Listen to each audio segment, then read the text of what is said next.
Oui, dans toutes les disciplines, les Grecs sont présents.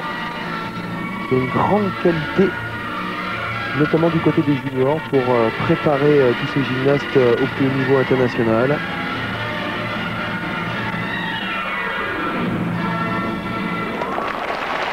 Maria Pangalou. Maria Pangalou.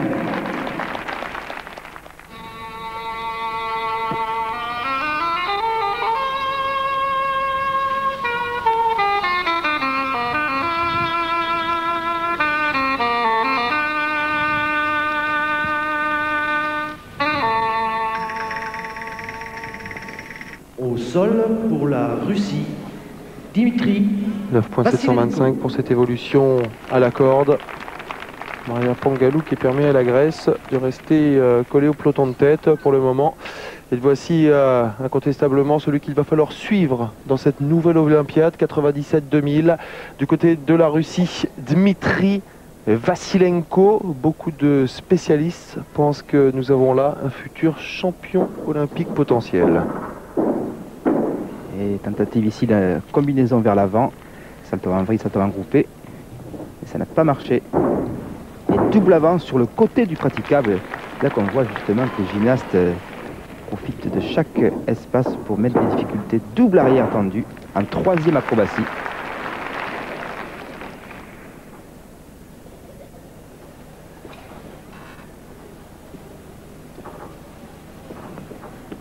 Les passages en Thomas, avec une montée ici à la TR. On appelle cet exercice le Gogoladze. Le jeune gymnaste russe qui avait inventé cet exercice aussi.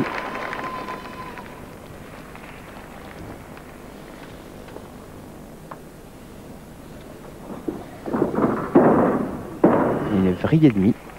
Une difficulté classée D, comme le double salto avant d'ailleurs, vous voyez.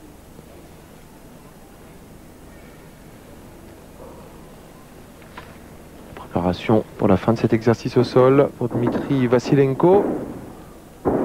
Tsukara, le corps groupé. Le russe malheureusement un peu perturbé par une première diagonale un peu tendancieuse. À la recherche de combinaisons bonifiantes, eh bien, il a manqué son impulsion sur le salto avant. Donc on voit ici le double salto arrière tendu, les jambes fléchies, on les voit bien au ralenti. Il faut dire que Dmitri Vassilenko remplaçait au pied levé Nikolai Krukov, qui faisait partie de l'équipe de Russie lors des derniers Jeux Olympiques d'Atlanta. Mais il ne s'est pas présenté ici au Masters européen. Il est venu un petit peu en dernière minute. Dmitri Vassilenko, il faut dire que le fameux Arkaïev a un réservoir suffisamment important pour pouvoir composer une équipe de qualité. Du côté de la Hongrie, voici Adrienne Varga, qui est la seule représentante de la gymnastique artistique féminine. Il y a une véritable débandade après les Jeux Olympiques d'Atlanta. Quasiment tout le monde a pris sa retraite. Et c'est vrai qu'il va falloir se refaire une santé. Hier, on a été étonnés même de les voir à Atlanta, ces anciennes gymnastes. Et puis, elles avaient tenu bon jusqu'à la fin du cycle olympique. Et c'est vrai que là, maintenant, l'équipe s'est considérablement appauvrie. Mais il y a des nouveaux talents, comme Adrienne Varga notamment.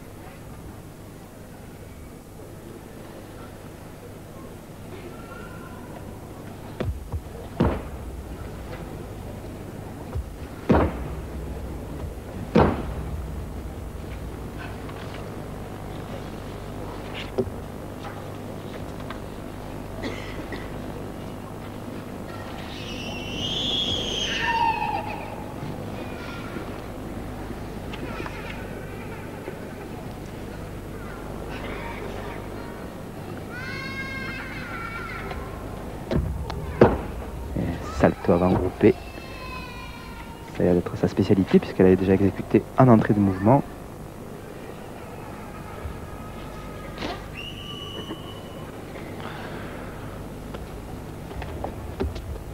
Ici, une petite originalité. Saut de main, salto avant vrille et demi.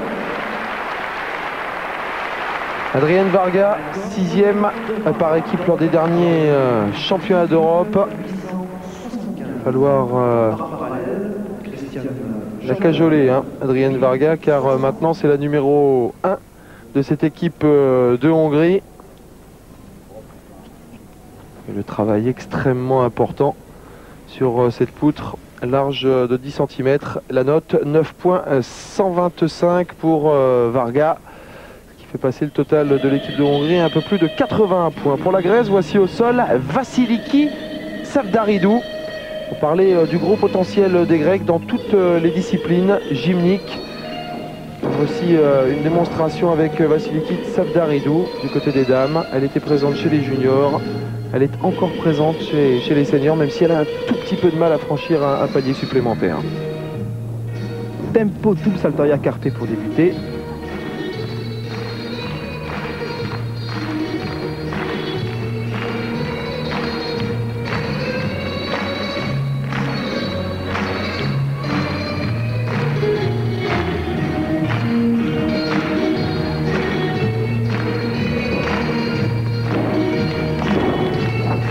Brille simple, suivi de salto avant. On recherche la combinaison, autant que l'acrobatie, puisque l'acrobatie ne suffit plus maintenant. Il faut trouver des combinaisons qui permettent d'augmenter la note de départ.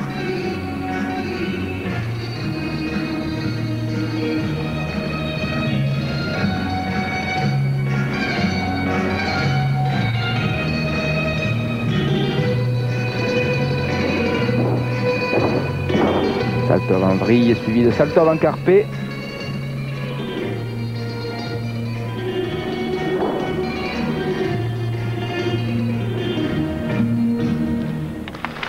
Vasiliki Savdaridou, une gymnaste extrêmement tonique qui a déjà glané des titres sur le plan européen. C'était notamment au championnat d'Europe junior à Stockholm en 1994 avec une 3e place au saut de cheval.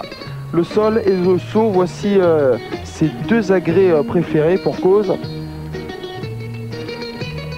Une gymnaste qui a un maximum de potentiel au niveau des membres inférieurs notamment, ce qui lui permet d'avoir beaucoup d'impulsion et de réussir donc dans des disciplines comme le sol ou le saut de cheval. On passe à la GRS avec une des grandes dames de cette discipline. Il s'agit de Yana Batyrchina, la russe.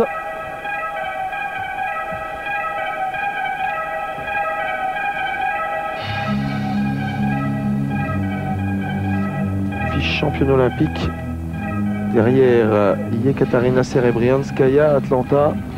Yana Batyrchina, c'est incontestablement l'avenir dans cette discipline.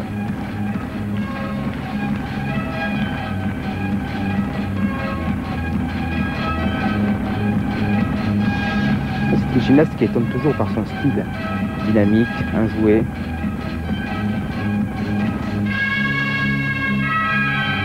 Je dirais beaucoup moins classique que ce qu'on a l'habitude de voir en gymnastique rythmique.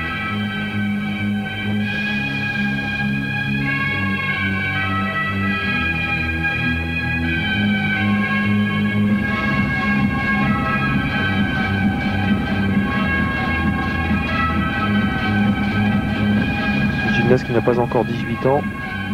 Le sourire permanent pour Batyrchina. Un véritable rayon de soleil dans cette discipline qu'est la GRS. Avec pour la GRS aussi une augmentation des acrobaties. On va pouvoir faire quelques souplesses avant, souplesses arrière, des roulades avant, des sauts de main. On dirige un peu plus vers l'acrobatie. Cela reste léger toutefois. Yana Batyrchina pour permettre à l'équipe de Russie dans ce groupe B de retrouver un tout petit peu le moral des Russes qui avaient été un petit peu assommés par la note assez sévère qu'avait pris Dmitri Vasilenko après sa performance au sol. Des Russes qui sont obligés de se battre aux côtés des Grecs et des Hongrois dans un groupe B particulièrement relevé. Cette performance de Yana Batyrchina au cerceau va permettre à l'équipe d'Arkaïev de remonter 19,900. Heureusement, Yana Batyrchina avait engagé un joker sur cet exercice et joker aussi pour Svetlana Korkina. C'est incontestablement aux côtés de Lilia Podkopayeva que l'on aura l'occasion de voir un peu plus tard dans ce programme, le plus grand nom de ce Masters européen de Paris-Bercy. Svetlana Korkina que l'on voit ici évoluer à la poutre. Très originale à la poutre, elle prend beaucoup de risques dans son acrobatie, on va le voir tout de suite.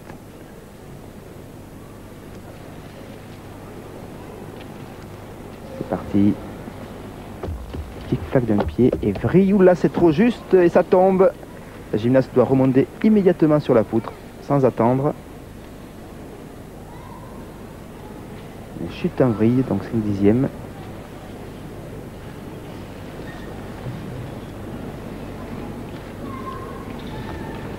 Les gymnastes ne sont pas au mieux de leur forme, ils préparent surtout les championnats du monde de Lausanne et donc on peut comprendre ces imperfections qui sont traditionnelles dans les débuts de cycle. Bien évidemment. C'est le retour à la véritable compétition internationale, pourrait-on dire. Il ne s'agit plus là de matchs entre pays. Il s'agit d'un Masters européen, compétition organisée par l'Union européenne de gymnastique. Grosse hésitation ici sur ce pivot sauté. Ça ne va pas arranger les affaires de l'équipe de Russie. Oui.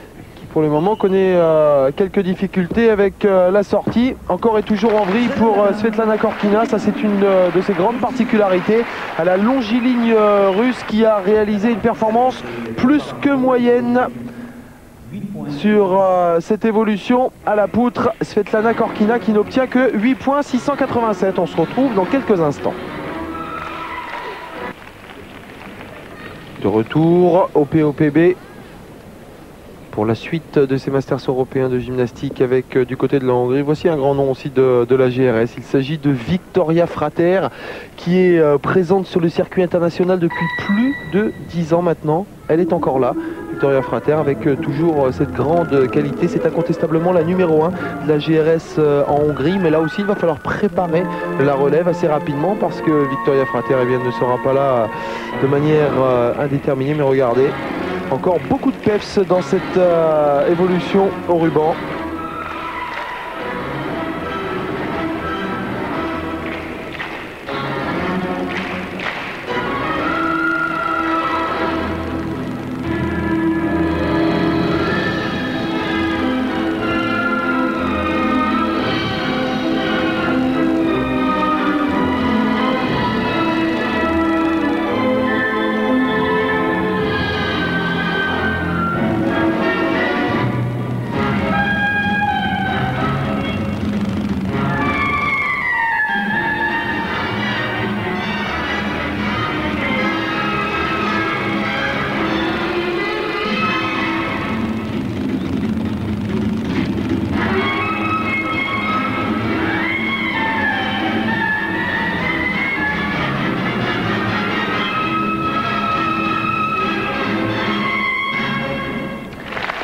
Septième à cet engin lors des derniers championnats du monde. Victoria Frater démontre une nouvelle fois qu'elle a encore pas mal de dispositions sur le circuit international. En tout cas, après cet exercice, elle va permettre au moins à l'équipe de Hongrie de grappiller quelques dixièmes extrêmement importants dans la mesure où l'équipe de Russie, il faut quand même bien le noter dans ce groupe B, n'est pas du tout assurée de gagner sa qualification, car derrière il y a la Hongrie et la Grèce devant, même pour le moment.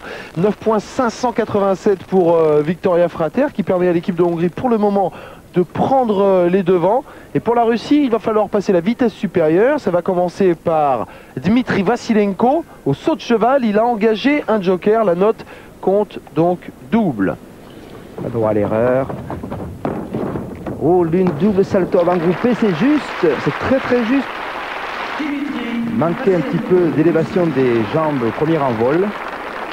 C'est un saut qui était la grande spécialité d'un gymnaste qu'on aime beaucoup ici à Eurosport. Il s'agit de l'Ukrainien Igor Korobchinski. Oui, qui est entraîneur aujourd'hui.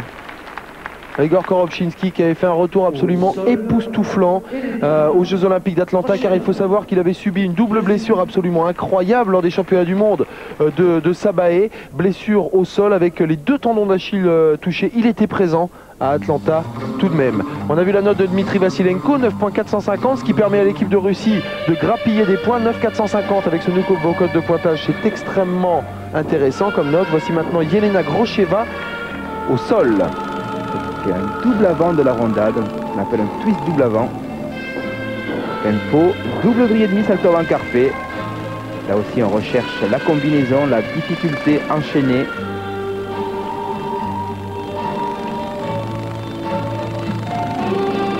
Et on verra de plus en plus de séries acrobatiques enchaînées avant et arrière à partir du tempo. Et le salto avant tendu d'ailleurs au sol devient un véritable tempo avant.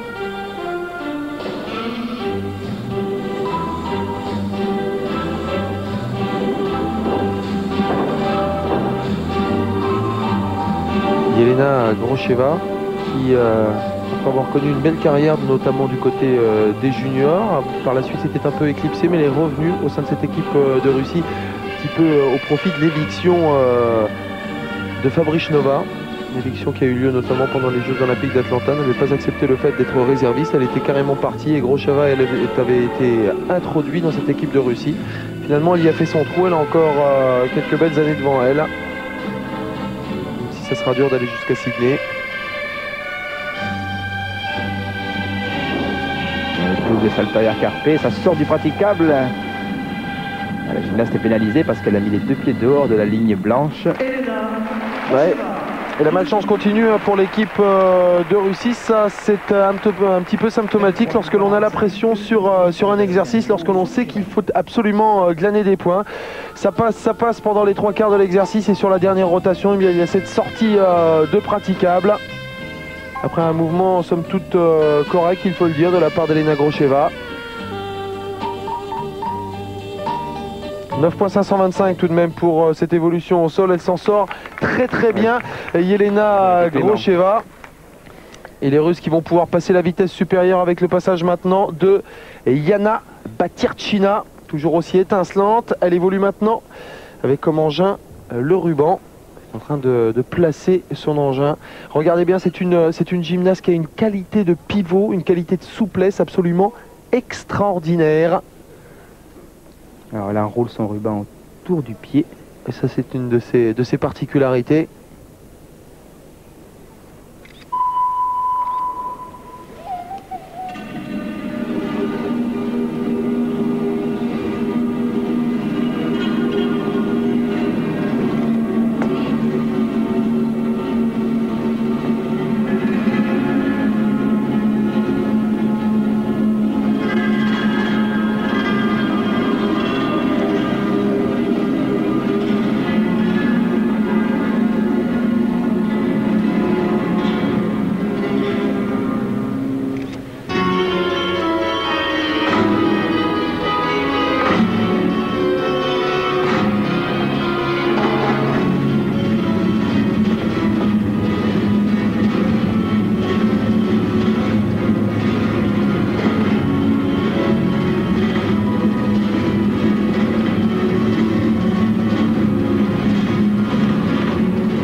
De l'engin. Ouais, avec un problème de concentration pour Yana Batirchina qui faisait jusque-là absolument un sans faute. Et ça, c'est un vrai coup dur pour l'équipe de Russie qui est sur la dernière rotation avec Alexei Bondarenko et Svetlana Korkina va devoir faire quasiment un carton plein pour devancer l'équipe de Hongrie et l'équipe de Grèce qui pour le moment sont devant la formation d'Arkaïev. Mais quel dommage pour Yana Batirchina qui sur cet exercice au ruban avait quasiment fait un sans faute et tout de même 9.812. Elle n'a été pénalisée que d'un dixième de points, ce qui porte le total de la Russie à 102.573. Au bar parallèle, Alexei Bondarenko.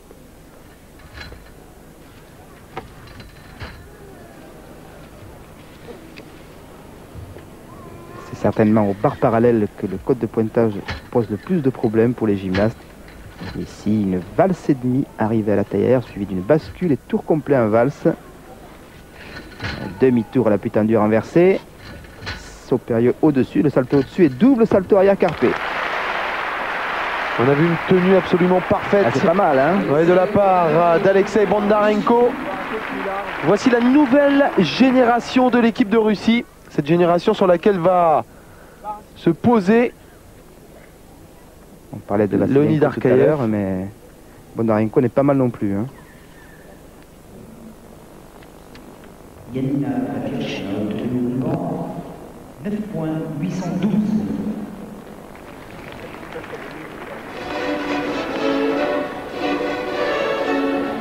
18,900 pour Alexei Bondarenko qui avait engagé un joker. Joker aussi pour Svetlana Korkina.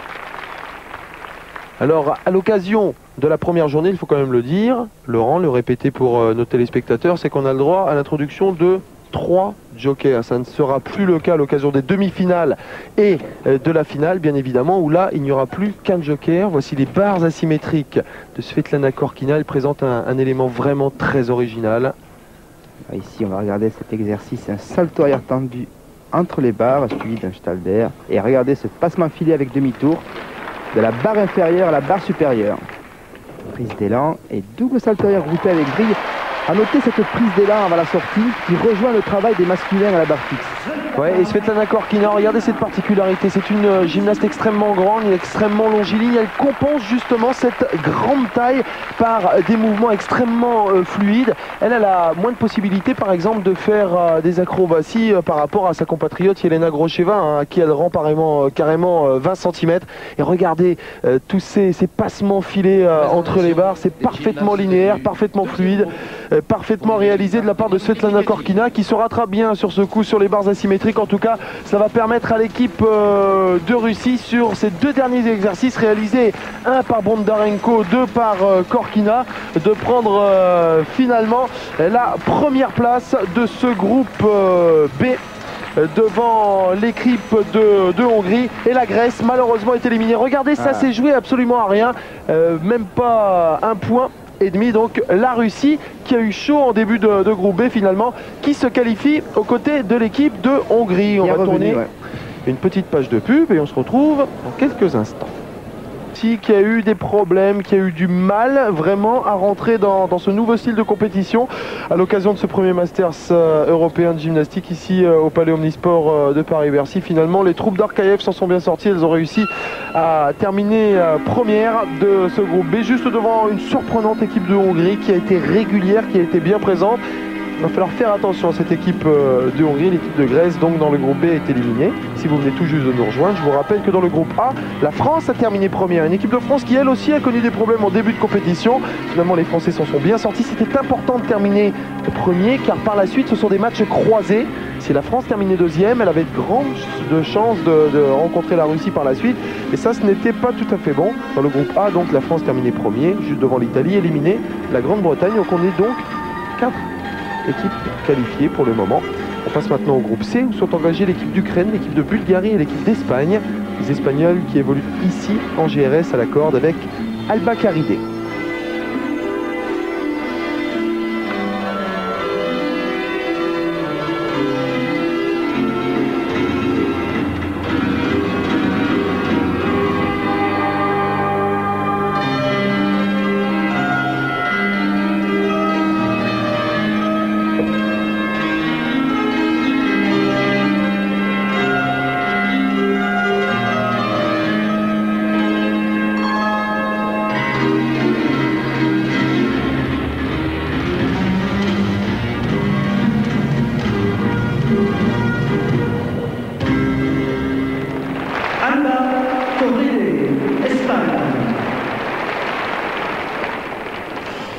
Espagnol. On se rappelle la formidable performance justement de cette équipe d'Espagne lors des Jeux Olympiques d'Atlanta avec une superbe victoire dans les ensembles, une victoire historique.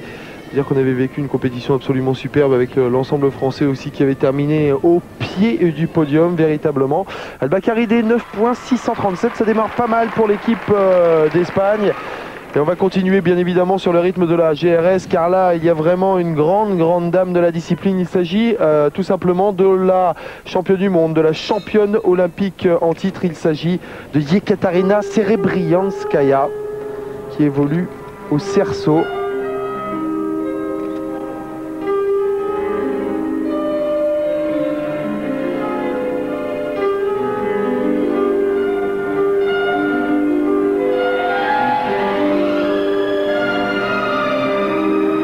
L'équipe d'Ukraine qui fait vraiment figure de grande favorite à l'occasion de ce premier Masters européen de gym, dans la mesure où elle présente tout tout simplement. Du côté des dames, Podkopayeva, championne olympique. Du côté de la GRS, Serebrianskaya, elle aussi championne olympique. Là où ça pêche un tout petit peu, c'est du côté des hommes où il y a 2 jeunes. Seul Svetlichny était présent à Atlanta, mais il n'a pas vraiment une grande expérience sur le plan international. C'est sûr que l'arrêt d'Igor Korobchinski, mais il faut penser aussi à Grégory Mistoutin et aussi le gymnaste Sharipov, qui faisait partie de cette équipe d'Atlanta, ont tous un petit peu décompressé. Il y en avait beaucoup, il y avait Marinic aussi qui était présent. Et là, c'est vraiment une nouvelle ère qui s'ouvre, en fait, on peut le dire, pour toutes les anciennes républiques de l'Union soviétique. Il va falloir reformer des gymnastes. Et compte tenu de la situation économique qui règne dans ces différentes fédérations, eh bien, ce n'est pas tout à fait évident. Mais comme on l'a dit tout à l'heure, le réservoir est tel qu'il y a encore un grand potentiel. Katarina Serebrianskaya qui, grâce à cette évolution au cerceau, avec toujours dans les exercices présentés par Serebrianskaya, le rend un maximum de difficultés.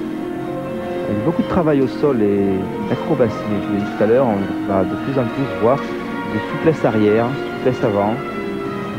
C'est autorisé maintenant par le code de pointage.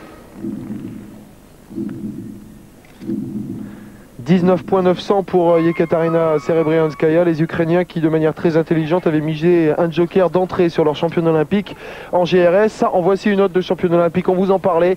Voici Lilia Podkopayeva, voici une jeune fille qui a vécu de septembre 95 à août 96, une période absolument extraordinaire puisque fait unique.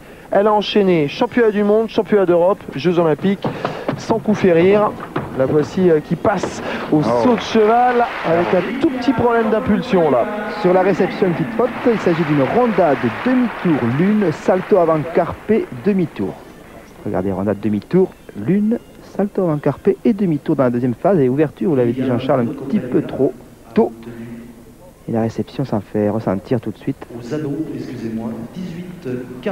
Encore trop penché vers l'avant, elle est obligée de vite faire un pas vers l'avant. D'ailleurs, elle a posé les genoux. Hein. Ouais. On va peut-être le voir sur cette image. On pourra noter aussi, Laurent, qu'il y a un tout petit changement de morphologie en 8 mois. Hein, déjà, depuis les Jeux Olympiques d'Atlanta, eh bien, Lilia Podkopayeva devient un peu plus femme. Et là aussi, hein, c'est moins évident d'évoluer dans ce cas-là. Jordan Yovchev, le Bulgare, au bar parallèle. Double salto avant carpe, ça commence très fort, c'est une difficulté classée E. Et double salto arrière groupé dans les barres. Là aussi, recherche maximum de l'acrobatie. Préparation. Un double salto arrière groupé à nouveau. On a droit, avec ce nouveau code, à une seule répétition d'éléments. Et double salto arrière carpe en fin de mouvement. Une équipe bulgare qui est extrêmement forte, surtout du côté masculin, car il y a Yovchev, mais il y a aussi Yordanov. C'est une génération extrêmement forte qu'il va falloir suivre à l'occasion de ce cycle 97-2000. Les Bulgares d'ailleurs qui devaient venir en France le 10 mai pour rencontrer l'équipe de France, un match bilatéral, et qui s'est désisté au dernier moment. Petit problème de formation d'équipe.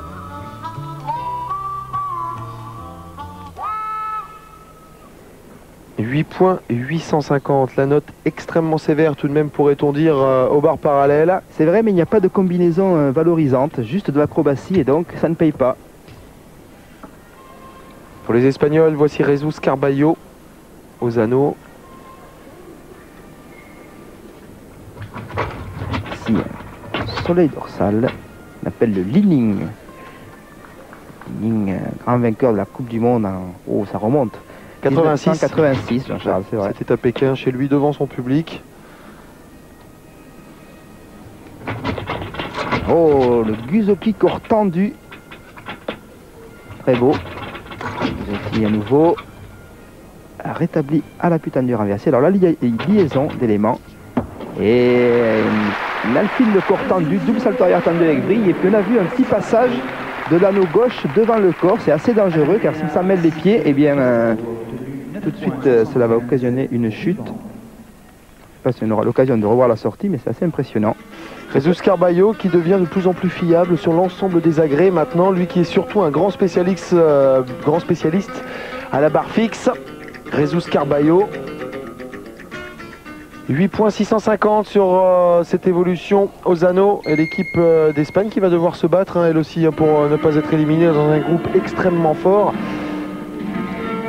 Pour l'Ukraine, voici la superbe Yelena Vitrychenko.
Troisième au concours général des derniers Jeux Olympiques d'Atlanta. Elle n'a pas perdu de son entrain, elle n'a pas perdu de sa volonté. Yelena Vitrychenko qui, après ce passage, eh bien, va permettre à l'équipe d'Ukraine de prendre une confortable avance dans ce groupe C. C'est vrai qu'elle est superbe, hein, Yelena Vitrychenko. Tous ceux qui auraient tendance à tomber amoureux un petit peu trop vite, sachez que c'est la petite amie d'Alexei Nemov. 9,912 pour Yelena Vitrychenko. On atteint des sommets, hein, pour le moment en GRS. Voici Victoria Karpenko, gymnaste qui arrive, hein, sur le circuit international pour l'Ukraine. C'est la numéro 2 derrière Lilia Podkopayeva. Podkopayeva qui passera très certainement la main après les championnats du monde de Lausanne. Un très beau passage en dorsale, ligne dorsale. Ah, ici une faute. Elle n'a pas pu passer par-dessus la barre. Préparation pour la sortie. Les grandes tours soleil. Et double salto arrière tendu avec vrille. Ouais, elle s'en sort pas mal, Victoria Karpenko, car il a fallu se remobiliser extrêmement rapidement après cette petite erreur sur la barre inférieure de la part de cette jeune Ukrainienne. Mais cette volonté lui a permis de réaliser une belle sortie, notamment.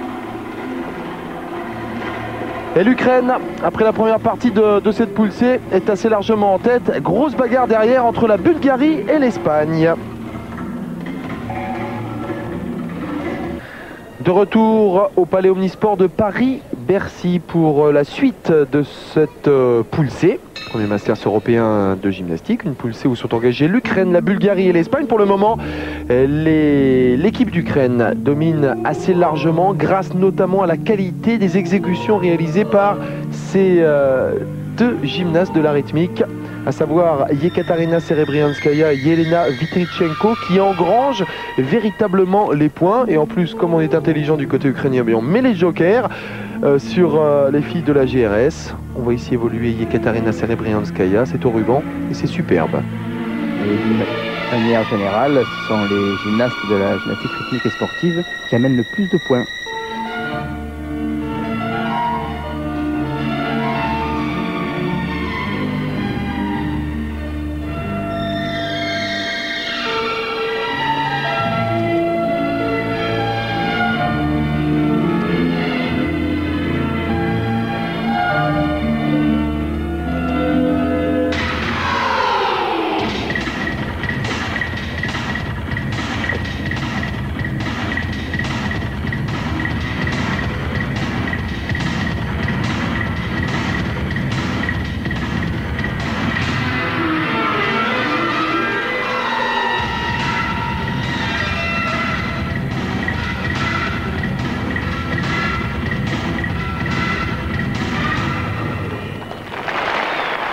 Yekaterina Serebrianskaya, l'Ukrainienne, pour permettre à sa formation de dominer encore un peu plus ce groupe C.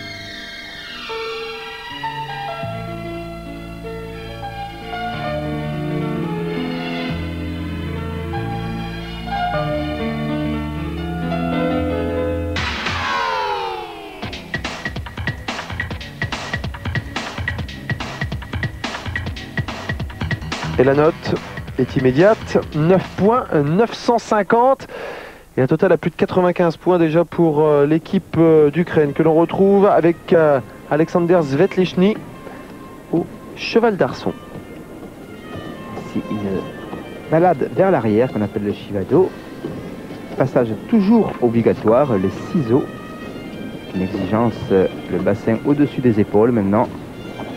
Et sortie à la putain dure inversée, valse, demi-valse.